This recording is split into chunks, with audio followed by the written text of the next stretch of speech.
The first snowflake landed on the windshield of Liam's aging sedan like a tiny, hesitant ghost. Then another, and another, until the world outside the grimy glass dissolved into a swirling, silent vortex of white. Ella, who had been dozing against the cool window, stirred, her breath fogging a small circle on the pane. "Wow," she murmured, her voice thick with sleep. "It's really coming down."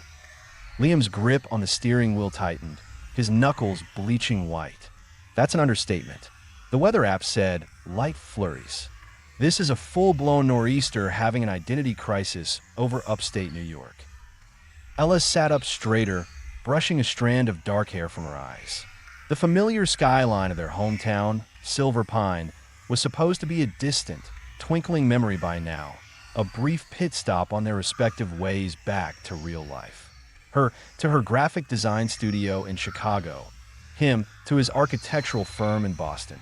The funeral for old Mrs. Gable, the sweet, eccentric woman who had been a surrogate grandmother to their entire childhood street, had been a somber, one-day affair. They'd paid their respects, shared a few awkward, nostalgic hugs with faces from the past, and agreed to carpool back to the city for the sake of old times and fuel efficiency. That had been the plan. A simple 6-hour drive. Now, the plan was dissolving as quickly as the snow was accumulating on the asphalt. "We should have left this morning," Liam muttered, leaning forward to peer through the frantic swish of the wipers. The red taillights of the car ahead were becoming blurry halos in the thickening gloom. "And missed the casserole brigade?" Agnes Miller would have been heartbroken, Ellis said, a wry smile touching her lips. "Besides, you're the one giving the eulogy. You couldn't exactly bolt for the door the second the last amen was said." He shot her a look, the same half-annoyed, half-amused expression he'd been giving her since they were 12. You try writing a eulogy for a woman who once convinced the entire neighborhood her cat could predict the weather. "Mr. Whisker says rain. So are your galoshes." Yes, smila widanat. He was right 60% of the time. "Which is exactly the success rate of a coin flip," Liam retorted, but the tension in his shoulders eased a fraction. The traffic slowed to a crawl, then stopped entirely. An endless serpent of metal and frustration, frozen in the relentless white. After 20 minutes of unmoving silence, broken only by the hum of the heater and the howl of the wind, a state trooper's SUV, lights flashing a dizzying blue and red, crept past on the shoulder. The message, delivered via a crackling loudspeaker, was grimly efficient. I-90 is closed. Multiple accidents. All exits to Silver Pine are open. Seek immediate shelter. Repeat, I-90 is closed. A collective groan seemed to ripple through the line of cars. Liam let his head thud back against the headrest. "You have got to be kidding me." Ella, however, felt a strange, unexpected flutter in her chest. Stranded. In Silver Pine. For Christmas. It was the plot of a cheesy holiday movie, the kind she'd never admit to secretly loving. "Well," she said, her voice deliberately light, "looks like we're going home." An hour later, they stood on the pristine, snow-blanketed porch of Liam's childhood home, their single suitcases sitting beside them like forlorn sentinels. The house was dark, his parents already in Florida for their annual winter escape. Liam fumbled with the spare key hidden beneath a fake, overly cheerful garden elm. "Welcome to the Bates Motel, Silver Pine Edition," he grumbled, pushing the door open into the cold, still air. Ella stepped past him, her boots echoing on the hardwood floor. The house smelled of lemon polish and, faintly, of pine, a ghost of Christmases past. She flipped a light switch, and a warm, golden glow from a brass chandelier illuminated the familiar living room. It was exactly as she remembered it. The overstuffed floral sofa, the grand piano no one really played, the wall of family photos chronicling Liam's journey from gawky teen to the handsome, if currently disgruntled, man beside her. "It's not so bad," she said, running a finger over the dustless mantel. "Cozy. Cozy is a word for a cabin with a fireplace, Ella. This is purgatory with a mortgage." He dropped his suitcase with a thud. "No food, no cable, Probably spotty Wi-Fi. And we're stuck here for who knows how long. Ella turned to face him, her hands on her hips. The years seemed to melt away. He was still the pragmatic, slightly pessimistic boy who planned for worst-case scenarios, and she was still the optimistic dreamer who believed in silver linings. Some dynamics never changed, even after a decade of living separate, adult lives. Stop being such a Grinch, Liam. We're adults. We can handle this. We'll go to the market tomorrow. And in the meantime, she walked over to the closet near the front door and pulled it open. There, nestled among winter coats and forgotten board games, was what she was looking for. She pulled out a large, slightly battered cardboard box. Liam stared at it. No, absolutely not. Ella grinned, a genuine, unburdened smile that lit up her whole face. She placed the box on the coffee table and lifted the flaps. Inside, nestled in yellowed tissue paper, was a glorious, chaotic tangle of tinsel, glass baubles, and a familiar, goofy-looking angel with one eye slightly askew. It's December 22nd, she declared, holding up the angel. The Christmas countdown has officially begun. And tradition, my friend, waits for no one. The next morning, the world outside was a pristine, blinding expanse of white. The storm had passed, leaving behind a deep, muffling silence and a sun so bright it hurt the eyes. From her temporary bedroom in Liam's old sister's room, pink walls, faded posters of boy bands, Ella looked out at a winter wonderland. Silver pine, under a foot of fresh snow, looked like it had been lifted straight from a snow globe. Downstairs, she found Liam already at the kitchen table, frowning at his laptop. He was dressed in a simple gray sweater, his dark hair still damp from a shower. He looked, Ella thought, with a sudden, unwelcome clarity, very much at home here. Wi-Fi's a no-go, he announced without looking up. Towers must be down. Cell service is spotty at best. We are officially in a communications blackout. It's called peace and quiet, Ella said, moving to the refrigerator. It was, as predicted, barren except for a few condiments and a very lonely-looking jar of pickles. It's good for the soul. My soul needs to email my partners and tell them I'm not going to make the Henderson presentation, he grumbled. They'll survive. Now come on. We need provisions. She tossed him his coat from the hook by the door. And we're doing it the old-fashioned way. Miller's Market. A reluctant smile touched Liam's lips. Miller's? Do they still have that creepy mechanical Santa that sings off-key? We can only hope. Trudging through the snow-packed streets was like stepping back in time.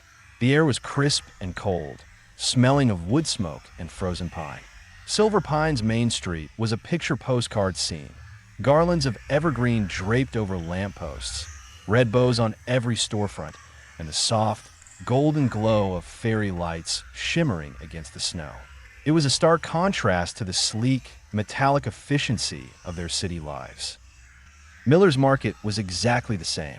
The bell above the door jingled the same tinny tune, and the air was thick with the smell of fresh bread and roasting coffee. And yes, in the corner, the mechanical Santa Claus nodded its head jerkily to a crackling rendition of Jingle Bell Rock. They filled a cart with essentials: milk, bread, eggs, and a surprising amount of comfort food, cookie ingredients, hot chocolate, and a frozen pizza. Some things never change, a warm, familiar voice said behind them. They turned to find Mr. Henderson, the ancient owner, beaming at them. His eyes, crinkled at the corners, twinkled. Liam Carter and Ella Reed. I heard you were in town for Eleanor Gable's service. Sorry for your loss, but I'm glad to see the old place isn't completely empty for the holidays. Just stranded, Mr. Henderson, Liam said, shaking his proffered hand. A happy accident, then, the old man said, his gaze drifting between them with a knowing look that made Ella's cheeks feel warm. You two were always inseparable. Thick as thieves, your mothers used to say. Always building those elaborate snow forts down by the creek. The memory washed over them both, vivid and sweet. Long afternoons spent carving out kingdoms of ice and snow, their breath pluming in the cold air, their mittens soaked through. We were, weren't we? Ella said softly. The town is doing the old Christmas countdown events. Mr. Henderson continued, ringing up their groceries. The tree lighting was last week, but the caroling is tonight, and the sledding competition is tomorrow. For the Silver Pine Cup, you two held the record for 3 years running, if I recall. Liam and Ella exchanged a glance. The Silver Pine Cup, a small, tacky, painted plastic trophy that had meant the world to them as kids. They'd spent weeks engineering the perfect sled, a monstrosity of waxed wood and stolen baking sheets that was surprisingly aerodynamic. I think our sledding days are behind us, Mr. Henderson, Liam said, but there was a hint of nostalgia in his voice. Nonsense. You're never too old for a little festive competition. It's at Miller's Hill. 6 o'clock. He handed Liam the receipt. It'd be good to see the champions back in action. Back at the house, as they unpacked the groceries, the idea hung in the air between them, unspoken but potent. We're not actually going sledding, are we? Liam asked, putting the milk in the fridge. Why not? It gets challenged. What else are we going to do? Stare at the walls? Lament our lost Wi-Fi? We could, I don't know, act like responsible adults. Acting like a responsible adult is highly overrated, Ella declared. Besides, it's tradition, and we're already behind on the countdown. We need to catch up. That afternoon, they tackled another tradition, baking Mrs. Gable's infamous gingerbread cookies. The recipe was one Ella had committed to memory over countless December afternoons in the old woman's flour-dusted kitchen. The process was a chaotic, floury disaster. Liam, for all his architectural precision, was a mess in the kitchen. He misread tablespoons for teaspoons, and at one point, a cloud of powdered sugar poofed into the air, coating his dark sweater in a fine, white dust. Ella laughed, a real, belly-deep laugh she hadn't felt in years. You're a disaster. He looked up, his face a comical mask of white, and for a second, he looked offended. Then, he saw the pure, unadulterated joy on her face, and he started to laugh too. It was a rich, warm sound that filled the quiet house, banishing the chill. He reached out, swiped a dollop of raw cookie dough from the bowl, and smeared it on her nose. Ella gasped in mock outrage. You did not just do that. War has been declared, Reed, he said, his eyes sparkling. The flower fight that ensued was childish, ridiculous, and utterly perfect. When they finally collapsed, breathless and giggling, onto the kitchen floor, surrounded by the wreckage of their baking, the world felt very small and very safe. The scent of ginger and molasses baking in the oven wrapped around them like a warm blanket. Liam looked at her, his laughter fading into a soft, contemplative smile. Her hair was a mess, her face was smudged with flour, and her eyes were shining. She looked more like the girl he'd grown up with than the successful, slightly guarded woman he'd shared a car ride with. He said, his voice quiet. For being stuck in purgatory, this isn't half bad. Ella's heart did that little flutter again. Told you so. The caroling that night was a wave of collective memory that swept them up and carried them along. Standing in the town square, huddled with neighbors under the soft glow of vintage streetlights, holding flickering candles protected by little paper cups, Ella felt the first true, unforced magic of the season seep into her bones. Their breath misted in the cold air, mingling with the harmonies of Silent Night, and hark, the herald angels sing. Liam stood beside her, his baritone voice a steady, familiar anchor amidst the melody. He hadn't wanted to come, of course, grumbling about frostbite and forced merriment. But now, as he looked out at the sea of uplifted, singing faces, the hard edges of his city cynicism seemed to soften. He caught Ella's eye, and she smiled, her candlelight catching the gold flecks in her own. In that moment, the years of separate lives, of polite Christmas cards and occasional likes on social media, fell away. They were just Liam and Ella again, kids from Silver Pine. Later, walking back through the hushed, snow-covered streets, the silence between them was comfortable, filled with the lingering echoes of song. Remember, Ella said, her boots crunching in the snow. That year we talked old man Miller into letting us string lights on his prize-winning blue spruce. And the fuse blew, and the entire block lost power during the town tree lighting ceremony. Liam chuckled, the sound warm in the cold air. How could I forget? My dad grounded me for a month. You, of course, got off scot-free with a plate of your mom's brownies. It was my innocent face, she said, batting her eyelashes dramatically. It's a gift. It's a menace, he corrected, but his tone was fond. They reached the house, but instead of going inside, they stood on the porch, looking out at the quiet street. The sky was a deep, velvety black, dusted with a million brilliant stars. It's strange, Liam mused, leaning against the porch rail. In Boston, Christmas is just noise, an obligation, endless parties, expensive gifts, traffic. It's something to get through. But here, he gestured at the sleeping town. Here it still feels real. It's because the magic here is simpler, Ella said softly. It's not about buying the perfect present. It's about this. She pointed to the lopsided wreath their neighbor had hung, to the footprints in the snow, to the simple, steadfast presence of the person beside her. It's about connection. He turned to look at her, his face half in shadow, half illuminated by the soft light from the living room window. The playful energy from the afternoon was gone, replaced by something deeper, more potent. I've missed this, Ella, he said, his voice barely above a whisper. I've missed you. The air crackled between them.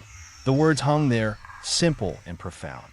For a long moment, they just looked at each other, the unspoken history of 2 decades stretching like a taut wire. The childhood friendship, the awkward, unacknowledged crush of their teenage years, the slow drift into adulthood. It was all there, in the space between their breath and the cold air.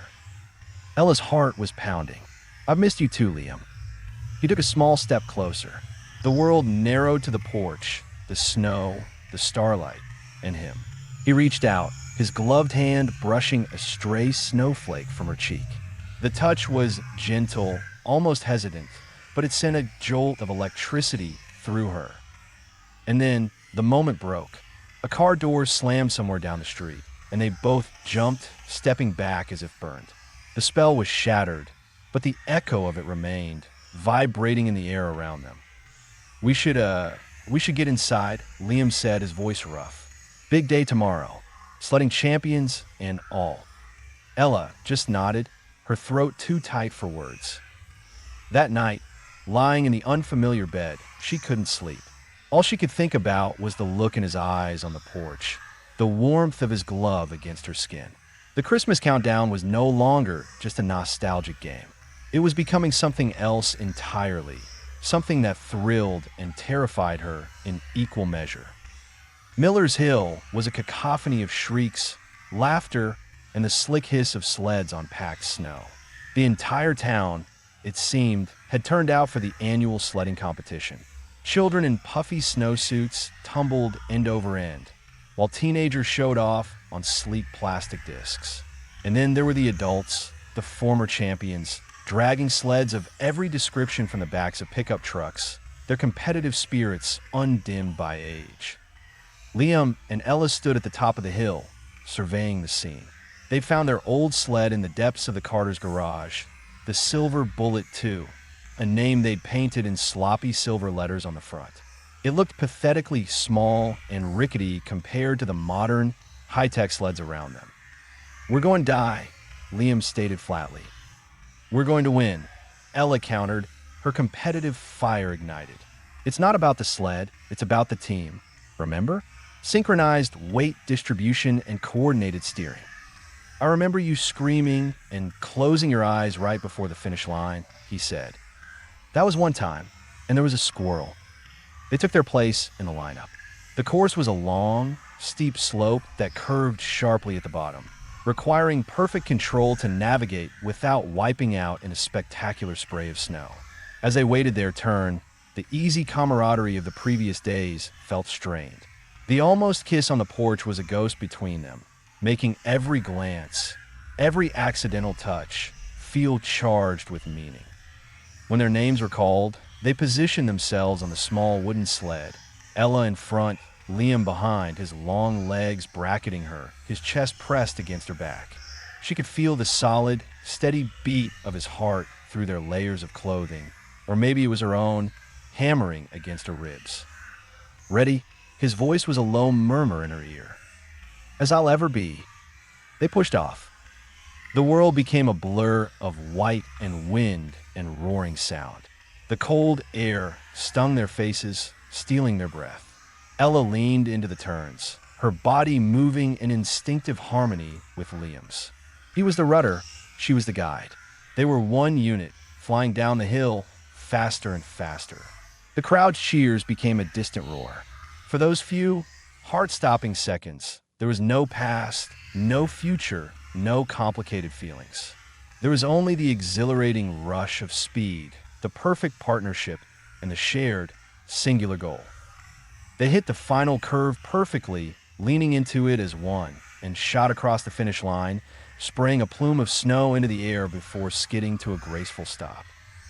For a moment, they just sat there, panting, hearts racing, Liam's arms still wrapped tightly around her.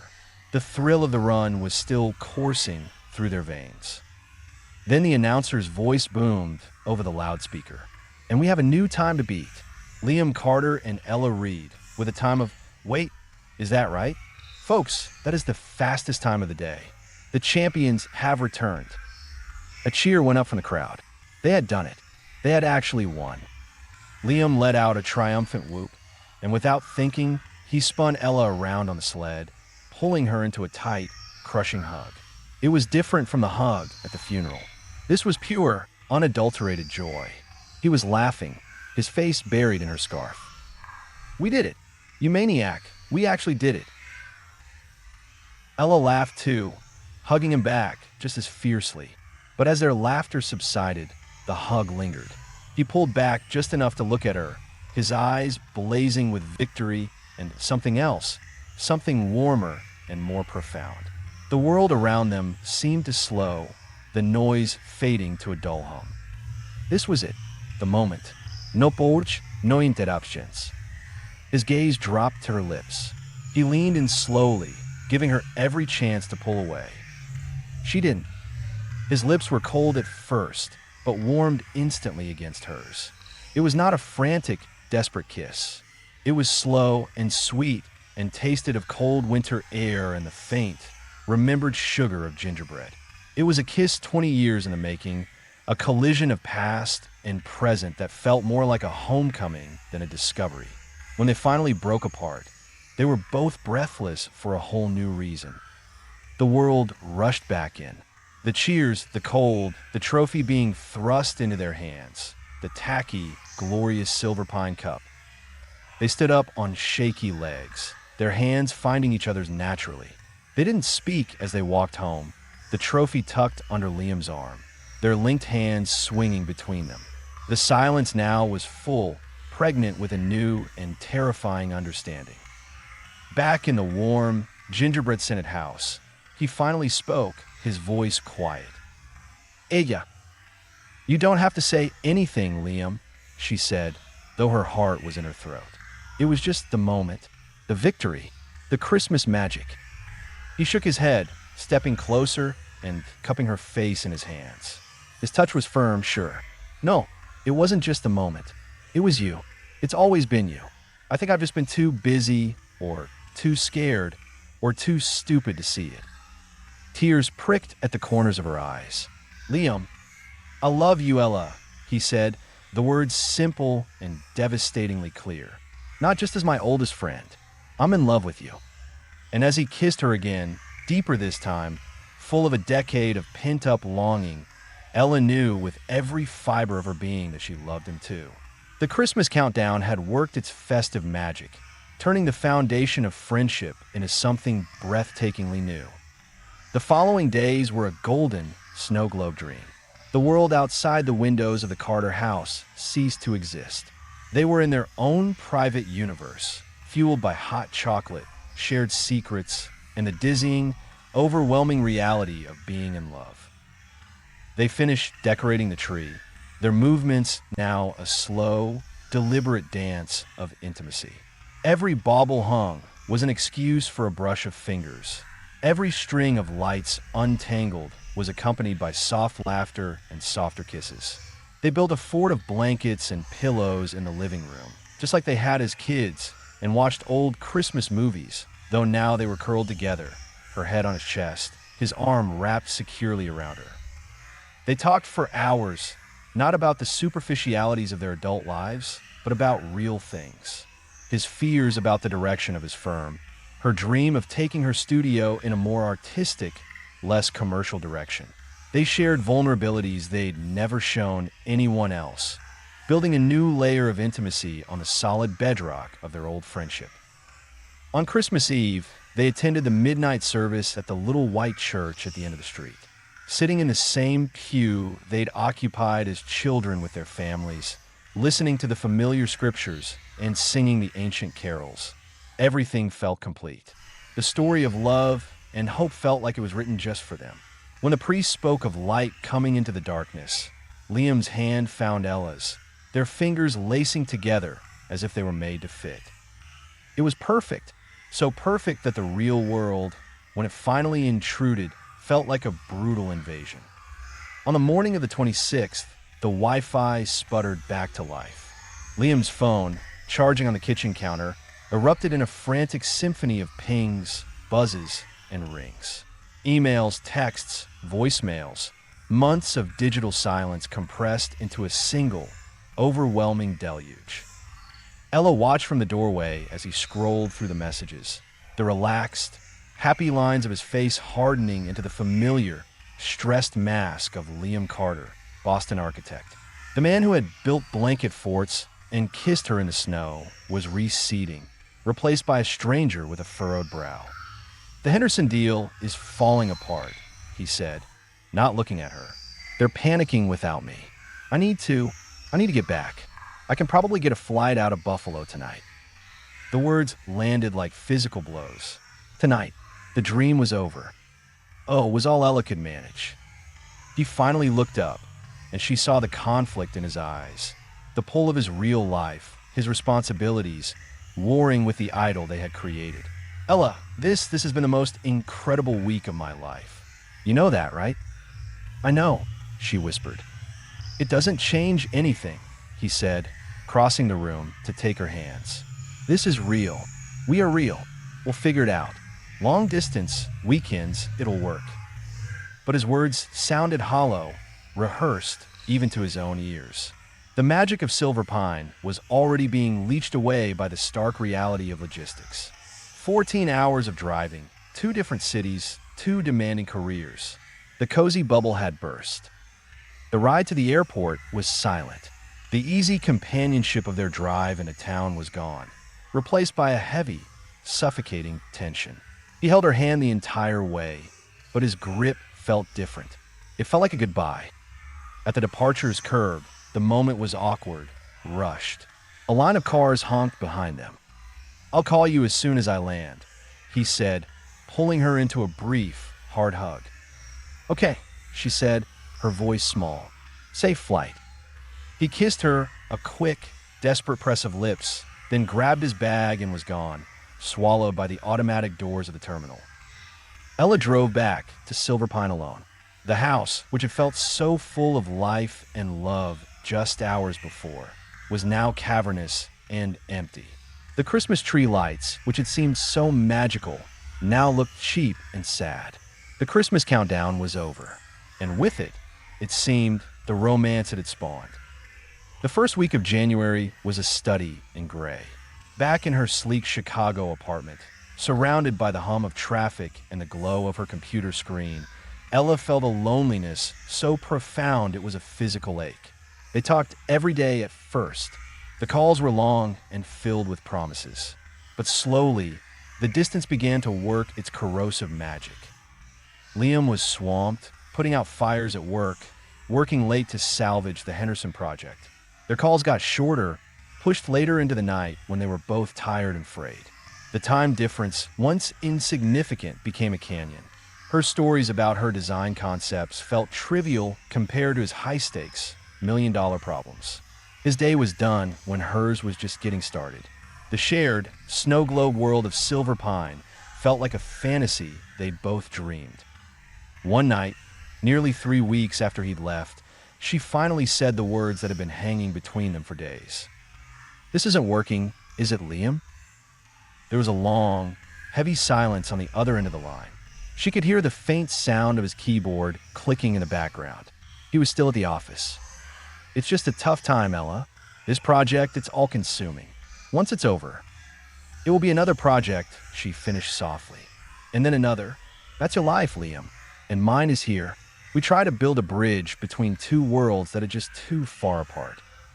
"So what are you saying?" His voice was tight. "I'm saying that what we had in Silver Pine was real and it was beautiful. But maybe it was only meant to exist there. Like a Christmas miracle. They're not supposed to last." "Don't say that," he pleaded, but the fight was gone from his voice. He was tired. She was tired. "I have to," she whispered, a single tear tracing a hot path down her cheek. "I can't live inside a memory, Liam. It hurts too much." The call ended with a quiet, devastating finality. The once-in-a-lifetime romance had lasted exactly 32 days.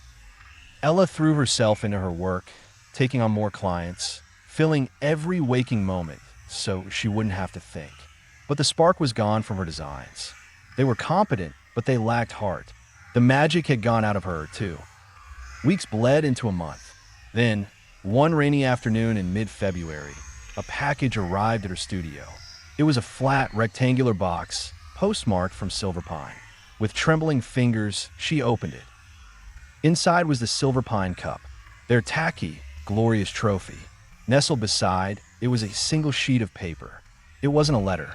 It was a blueprint, a beautifully, meticulously drafted architectural drawing. It was a house. But not just any house. It was their house. The Carter home in Silver Pine, but reimagined. He had redesigned it. He'd opened up the kitchen, added a large, sun-drenched studio space off the back for her, with huge north-facing windows perfect for drawing. He'd sketched in details she'd mentioned in passing. A reading nook in the bay window, a bigger porch for Christmas lights, a garden plot out back. And scrawled in the margin, in his familiar architect's handwriting, were the words, "The best foundations are the ones you already have. I'm building our future if you'll still have me. I quit the firm. I'm home." Ella stared at the blueprint, her vision blurring with tears. He had chosen, not out of obligation, not as a compromise, but with a clear, deliberate heart. He had chosen her. He had chosen them. He had chosen the magic. She didn't hesitate. She picked up her phone, her heart hammering a wild, joyful rhythm against her ribs. His voice, when he answered, was hesitant, hopeful. "Ella, I'm on my way," she said, a sob and a laugh tangled in her throat.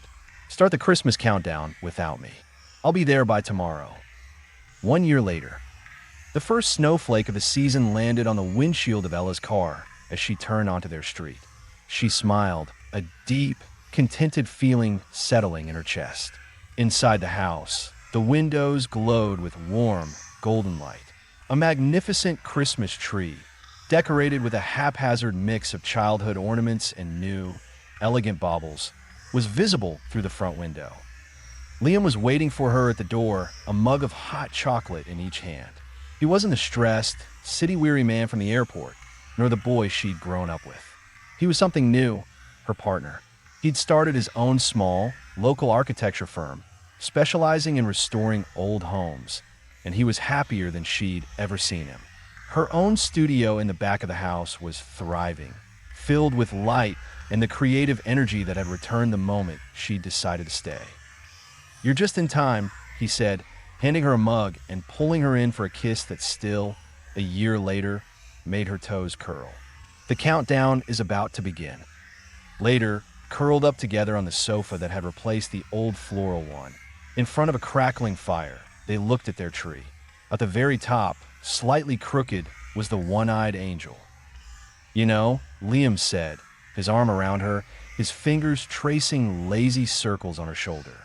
"When we got stuck in that snowstorm, I thought it was the worst luck of my life." Ella leaned her head against his chest, listening to the steady, strong beat of his heart. And now I know it was the best thing that ever happened to me. He kissed the top of her head. It brought me home. It brought me to you. Outside, the snow continued to fall, blanketing Silver Pine in a fresh layer of silent, holy magic. The Christmas countdown had ended, as it always did. But their story, built on the strongest foundation of all, was just beginning.